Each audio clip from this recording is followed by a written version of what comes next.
A light drizzle fell over the gravel driveway leading to the Harrington estate, as if the gray skies of East Hampton were holding their breath. A sleek black SUV rolled to a stop. The door opened, and Sophia Carter, 41, stepped out. Her heels clicked sharply against the wet stone, a sound of resolve. Her eyes were sharp, but her smile was gentle, a quiet reminder. She wasn't here to start a fight. She was here to win. As the CEO and founder of Neurospace, Sophia had turned sleepless nights with a laptop in Trenton, New Jersey, into a billion-dollar AI empire. Today she was here to sign a $500 million deal with the Harrington family, a partnership that could catapult her technology across the globe, from struggling hospitals to defense front lines. But as she looked up at the mansion, with its marble columns, glittering glass doors, and hedges trimmed like artwork, she felt a chill in the air. This wasn't just a house, it was an arena. The grand door opened, and Charles Harrington stepped forward, silver hair, polished grin. "Sophia, finally we meet," he boomed, his voice stage-trained, his eyes scanning her like a price tag. Sophia shook his hand, firm grip, steady voice. "Pleasure to meet you, Charles." His brow twitched slightly at her use of his first name, as if she'd gone off script. Behind him stood Victoria Harrington, draped in a champagne-colored designer dress. Her smile was warm, but her eyes were glassy cold. "Welcome, Sophia," she said, voice soft but cutting. "Was your trip smooth?" Sophia nodded, but she noticed it instantly. In this entire room, she was the only black woman, and their eyes didn't see her as a partner, but as a curiosity. They led her into the foyer, where the scent of lemon polish mingled with a cold sort of opulence. A young staffer in a black uniform silently took Sophia's bag, eyes lowered as if afraid to meet her own. Charles gestured to an antique painting, launching into its provenance, but Sophia wasn't listening. Her mind was already moving. She thought of boardrooms in Silicon Valley where she'd been mistaken for an assistant, or asked if she really wrote the code for Neurospace. These invisible walls, race, gender, weren't new, but here they felt thicker. She remembered Shirley Chisholm, the first black woman to run for U.S. president in 1972, who once said, "If they don't give you a seat at the table, bring a folding chair." Sophia smiled faintly, fingers tightening around the phone in her coat pocket. She wasn't here to ask for a seat. She was here to design the table. In the lavish yet lifeless guest room on the east wing of the Harrington estate, Sophia Carter set her small suitcase down on the white silk-covered bed. The room was spacious, with tall windows facing the sea, but not a trace of warmth lingered, not a single photo, no books on the shelves, just carefully arranged furniture, as if the space had never witnessed a laugh or a tear. She sat on the edge of the bed, letting the silence settle in, and in that quiet moment, her mind drifted back to the days that brought her here. Sophia wasn't born into rooms like this. She came from Trenton, New Jersey, a place where big dreams were often suffocated by hard days. Her mother died of lupus when Sophia was just 10, leaving her in the care of an aunt, a tough woman who worked nights sewing uniforms for restaurants to feed two mouths. Back then, dinner often meant saltine crackers and a little mayonnaise. But it was in those very days that Sophia learned something priceless, that perseverance could turn impossibility into reality. Her journey began with an old laptop in a public library where she typed her first lines of code. No money, no connections, just a fierce will and a belief that technology could change the world. She earned a scholarship to Stanford, where she was often the only black woman in computer science lectures. Curious stares and questions like, "Are you sure you're in the right class?" didn't rattle her. They pushed her to work harder, stay up later, and dream bigger. After graduation, she founded Neurospace, a company focused on building AI systems that automate data processing across sectors like healthcare, defense, and finance. One of Neurospace's standout projects was an AI system that helped hospitals optimize resources, saving thousands of lives in underserved areas. What started as an idea on paper had grown into a billion-dollar company, and Sophia was at the heart of it all, a woman who turned sleepless nights into light. But her journey wasn't just about code or numbers. It was about standing firm through doubt, sideways glances, and doors that refused to open. In America, stories like Sophia's aren't unheard of, but they're never easy. Think of Ursula Burns, the first black woman to become CEO of Xerox, or Ginny Rometty, who led IBM through turbulent times. Both faced steep barriers, not just from the industries they led, but from biases wrapped around race and gender. Sophia knew that world all too well. She'd been mistaken for an assistant in meetings, asked whether she actually understood AI or was just the face of the company. But every time she refused to shrink. She didn't build Neurospace just to succeed. She built it to prove that people like her, people not born into privilege, could shape the future. Sophia Carter ascended the glossy wooden stairs of the Harrington estate, her heels clicking lightly but firmly against the marble floor. Light from the massive chandelier above spilled across the hallway, making everything glimmer like a stage set for a play. But to Sophia, nothing about this felt welcoming. It was more like a quiet reminder. She was stepping into a world that wasn't designed for people like her. Victoria Harrington led the way, her voice soft, almost too perfect. "We've prepared a room for you in the East Wing, Sophia. I thought you might appreciate the privacy." Sophia paused slightly, her eyes glancing toward Victoria. "I heard the other guests are in the West Wing." Her tone was calm but sharp. Victoria smiled, unwavering. "Yes, that's right, but we thought you'd be more comfortable over here." Sophia said nothing, just gave a slight nod. But inside, a chill was spreading. Not fear, but awareness. She wasn't just a business partner here. She was a stranger in their eyes, someone to be handled carefully. The East Wing room was beautiful in a sterile kind of way. Everything was perfect, from the soft beige carpet to the king-size bed draped in crisp white sheets. But it lacked life, as if it were staged for a magazine photo shoot rather than meant to be lived in. Sophia set down her purse and walked to the window. The ocean stretched out, gray, vast, and unreadable, much like how she felt. She checked her phone. A message from Shauna Kim, Neurospace's CFO, still glowed on the screen. Any red flags? Sophia slid her finger across the glass and typed back, "Thick air, nothing obvious yet." She put the phone away, sat in the armchair by the window, and let her thoughts drift over everything that had happened so far.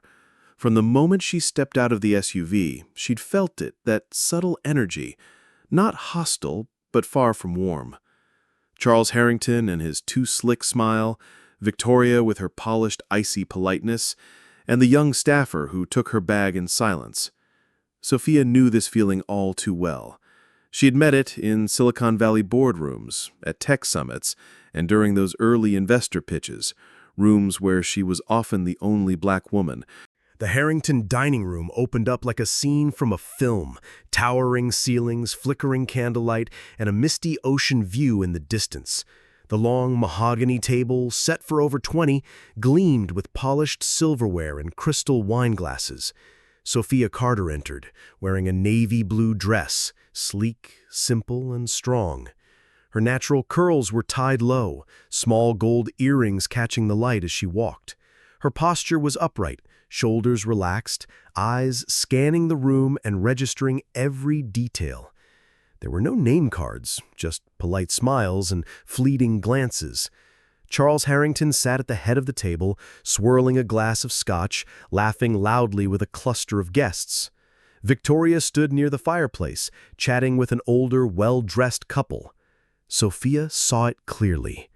This wasn't just a dinner, it was theater. And she was the main act, just not in the way she wanted. Victoria appeared at her side, smile still immaculate. "Sophia, let me show you to your seat," she said, gently placing a hand on her arm. But instead of leading her toward the head of the table, where the decision-makers sat, Victoria guided her to a seat in the middle. Not the worst spot, but certainly not a place of equal standing. She sat down, her eyes moving across those around her. Board members, Harrington heirs, guests clad in luxury. A server quietly poured her wine. She didn't touch it. Across from her sat a man in his 30s, hair perfectly styled, a confident grin on his face. "So you're the genius Charles brought in?" he asked, voice tinged with amusement. Sophia offered a small smile.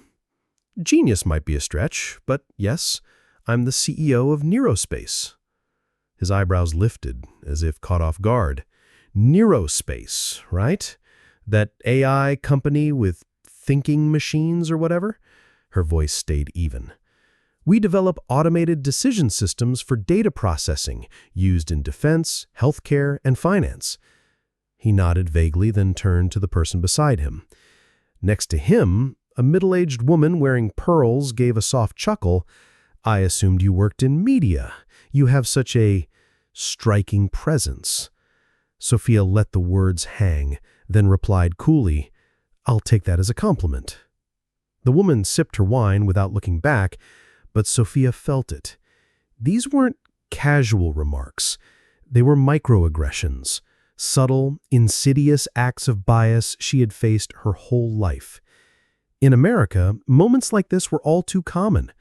A 2022 Pew Research study found that 59% of Black Americans had experienced workplace discrimination, often in the form of harmless comments, like when Oprah Winfrey was mistaken for a store clerk in a luxury boutique, or when a Black engineer at Apple was asked if he was security. Sophia stayed composed, but her mind was weighing options. She could let it slide, smile, nod, move on. But every time she did that, a part of her felt like she was silently co-signing the injustice. Sophia Carter quietly stepped out of the dining room, leaving behind the sounds of clinking glasses and laughter, a melody that didn't belong to her. She slipped into a nearby guest bathroom, locked the door, and let the silence wrap around her. The space, chrome fixtures, a wide mirror, perfectly polished floors, was just like the rest of the Harrington estate, beautiful, cold, and not truly welcoming. She looked into the mirror, not to check her appearance, but to face herself. Her eyes were sharp, but behind them brewed a storm of emotion. Not anger. Exhaustion. The kind that comes from constantly having to prove your worth. She took a deep breath, pulled out her phone, and texted Shauna Kim, Neurospace's CFO and her most trusted partner since the earliest startup days. "I'm rethinking everything," she typed, her fingers slightly trembling as she hit send. Within seconds, the dots appeared. Then, "Talk to me. What's going on?" Sophia sat down on the edge of the sink, the dim wall light casting a warm glow on her curls. She began typing, each word a way of sorting through her thoughts. "It's not just a bad dinner, Shauna. It's the way they look at us, the way they place us. If we sign this deal, their name goes next to Neurospace on every paper, every headline. I don't know if I can stomach that." She paused, staring at the screen. Then came the reply. "You've always said we don't beg for a seat at the table. We build our own." The words hit her like a punch to the chest. Sophia remembered the early days in Silicon Valley, cramped office, secondhand desks, and dreams that felt too big for what the world was willing to give. Neurospace wasn't just a company, it was proof. Proof that they could shape the future without anyone's permission. The conversation with Shauna pulled Sophia back to her center. She thought about the $500 million deal, the chance to scale their research, take Neurospace's AI tech worldwide. But at what cost? Could she work alongside people who saw her as a diversity checkbox rather than a leader? She thought about other examples in tech, how Yahoo under Narissa Mayer had taken deals that clashed with the company's culture, unraveling it from within, or Uber, where toxic culture once gutted public trust. Sophia knew one bad partnership could destroy not just their reputation, but the very soul of Neurospace. Sophia stood at the bathroom door, face to face with Victoria Harrington, who looked at her with a blend of curiosity and quiet defense. Victoria's smile was still perfect, but something in the tilt of her head felt strained. "Sophia, I hope you're not upset by anything that happened tonight," Victoria said, voice soft but clearly calculated. "Gregory can be a little blunt, but he doesn't mean any harm." Sophia crossed her arms, gaze calm but piercing. "It's not just Gregory, Victoria," she replied, her voice low but firm. "It's everything. From the way I was seated, to the comments, to the sense that I'm here as decoration for your dinner table." Victoria blinked, her smile tightening slightly. "I think you're misunderstanding. We have great respect for you and Neurospace." Sophia didn't step back. "If your son were running a company like mine, would anyone ask him about his temperament? Would he be seated in the middle of the table or told to meet with a stylist?" She paused, letting each word land. "I'm not here to check a diversity box, Victoria. I'm here for a $500 million deal, but I won't sign it if it comes packaged with disrespect." Victoria opened her mouth, but the words didn't come immediately. When she finally spoke, her tone had softened. "This is a major opportunity, Sophia, for both sides. I hope you'll reconsider your feelings." Sophia gave a faint smile. "I'm not feeling, Victoria. I'm thinking." She walked past her, back into the hallway, leaving Victoria standing in heavy silence. Back in her room, Sophia opened her laptop. The screen lit up with a draft email she'd written earlier. After careful consideration, Neurospace has decided not to move forward with a partnership with the Harrington Group. She added one more line. "We believe integrity is non-negotiable." She didn't hit send yet, but her heart had already decided. She thought back to all the moments in her career when she'd swallowed small injustices, being mistaken for an assistant, being talked over in meetings, but this time was different. She wasn't just protecting herself, she was protecting Neurospace, the vision she and her team had built with sweat and sacrifice. She thought of Kenneth Frazier, the former CEO of Merck, who once stepped down from a presidential advisory board under Trump in protest of values he couldn't support. His choice had sparked conversations across the country. Sophia knew her choice would send ripples too. Morning light poured into the east wing room of the Harrington estate, casting a soft glow across the white walls like a curtain lifting on a stage. Sophia Carter had been up early, dressed in a crisp outfit. Black slacks, a cream blouse, her natural curls pulled back neatly. No jewelry, no distractions, just the quiet confidence in her eyes. She sat at the edge of the bed, laptop resting on her knees, staring at the draft of the email announcing Neurospace's withdrawal from the Harrington deal. Her fingers hovered over the trackpad, but she hadn't hit send. Not out of hesitation, but because she knew the message had to be delivered the right way. Not just to investors or employees, to the world. She wanted this story told in her voice, not filtered, not rewritten. A soft knock broke the silence. "Come in," Sophia said, her voice calm. The door opened. Shauna Kim, CFO of Neurospace, stepped in, her eyes lit with a mix of determination and worry. "You flew in?" Sophia asked, surprised. Shauna nodded, offering a warm smile. "You said you were rethinking everything. I didn't think you needed strategy. I thought you needed someone in your corner." They sat together, a quiet understanding settling between them. No words needed. Shauna glanced at Sophia's laptop and skimmed the email draft. "You're going public with this?" she asked, her tone low. Sophia nodded. "It's not just a withdrawal, Shauna. I need to be clear about why. If we stay silent, they'll tell the story their way, that I was emotional or unprofessional. I'm not giving them that power." Shauna leaned forward. "Wall Street will call this an overreaction. You know that." Sophia gave a faint smile. "Let them. I'm not doing this to prove anything. I'm doing it for Neurospace, for what we've built." They began planning. A press conference at the East Hampton Community Center, not the Harrington estate. Neutral ground. Sophia would speak briefly, focusing on values, dignity, and the vision of Neurospace. No drama, no attacks, just truth delivered plainly. They worked with the PR team over Zoom, revising each sentence in the speech. Sophia wanted her message to be sharp, but not bitter. She drew inspiration from leaders like Satya Nadella, who reshaped Microsoft's image through a culture of growth and clarity, or Howard Schultz, who once closed thousands of Starbucks stores to train staff on racial equity. Those examples reminded her, leaders don't just solve problems, they create moments that inspire. But Sophia also knew the press conference wouldn't be easy. She'd face tough questions from journalists, skepticism from investors, and criticism from people who couldn't understand why she'd walk away from a $500 million deal. The East Hampton Community Center wasn't glamorous like the Harrington estate, but it held the kind of authenticity Sophia Carter needed.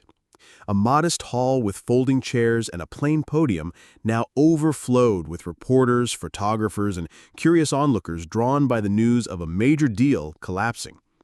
Sophia stood before a simple white backdrop, dressed in a sharp charcoal gray suit.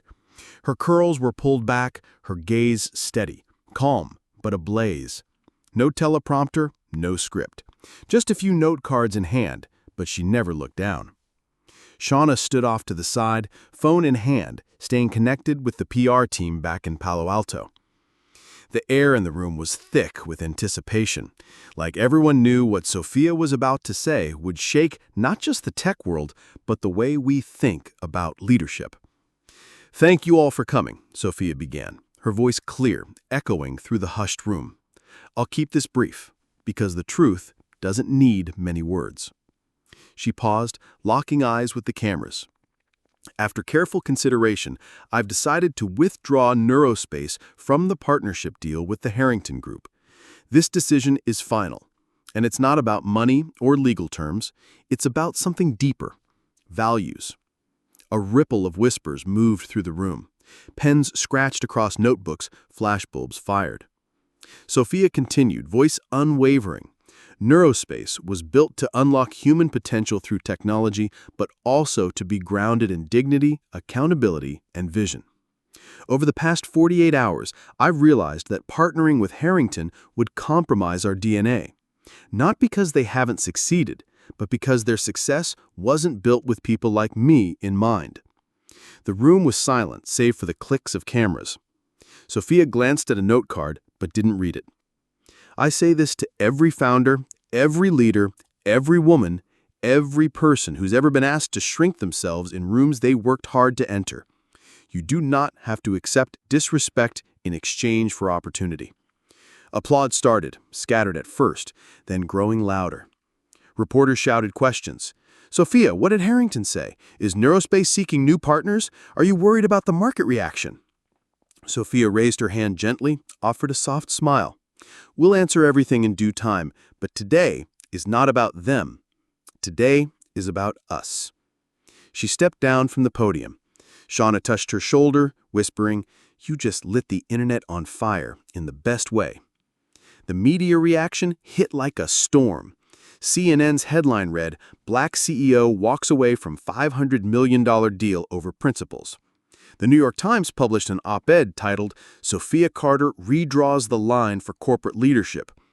Online, the hashtag #BuildYourOwnTable exploded. Thousands shared clips from Sophia's speech.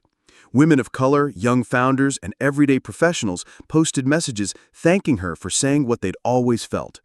A tweet from a tech student read, "Thank you, Sophia Carter, for reminding me I don't have to bow to succeed." But not everyone was supportive. A few finance analysts on CNBC called the decision impractical, predicting Neurospace would lose valuation.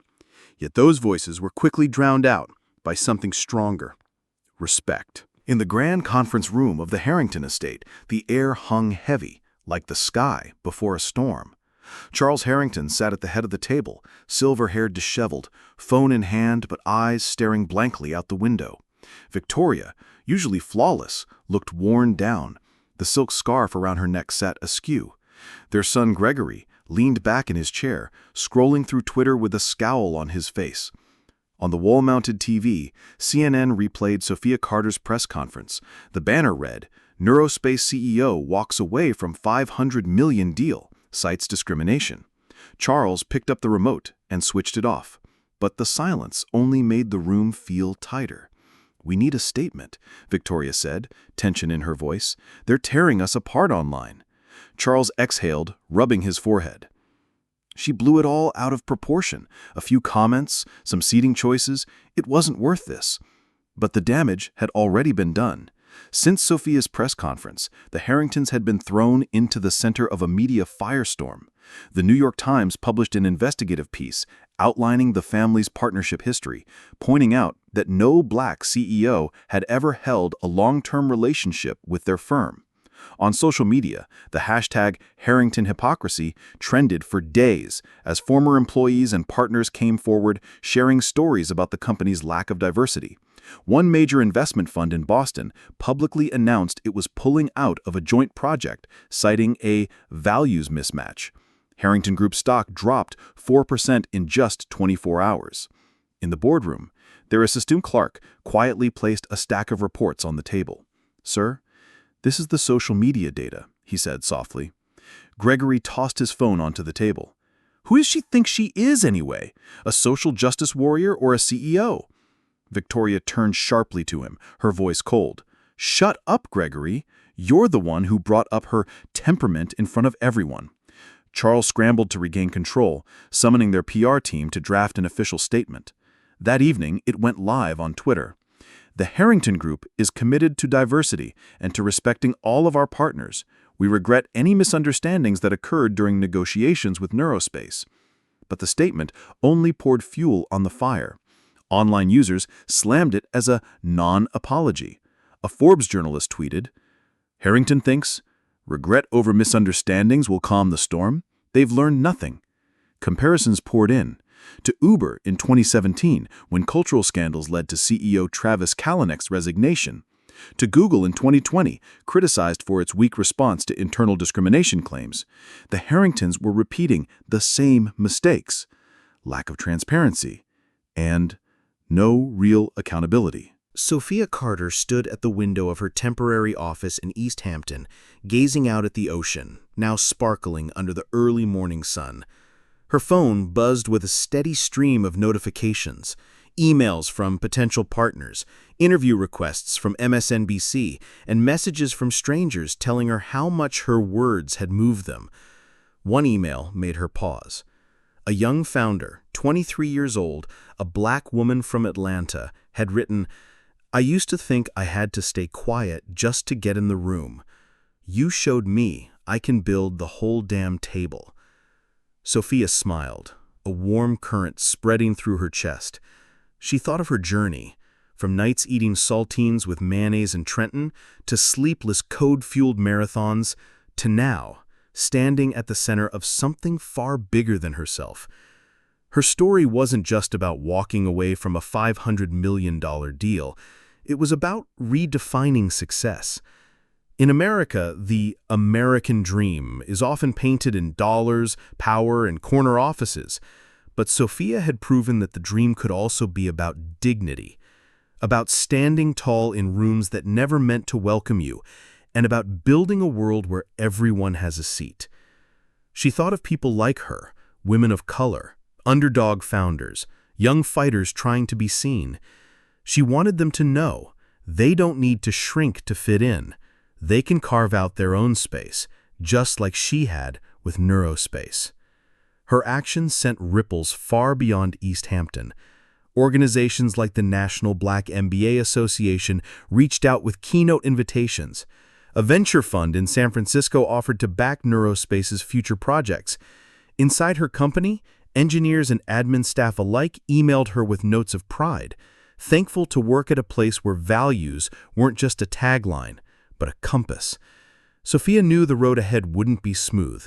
The market might punish her. Some investors might question her judgment. But she was ready, because she believed that a company built on integrity would always stand taller and last longer than anything built on numbers alone.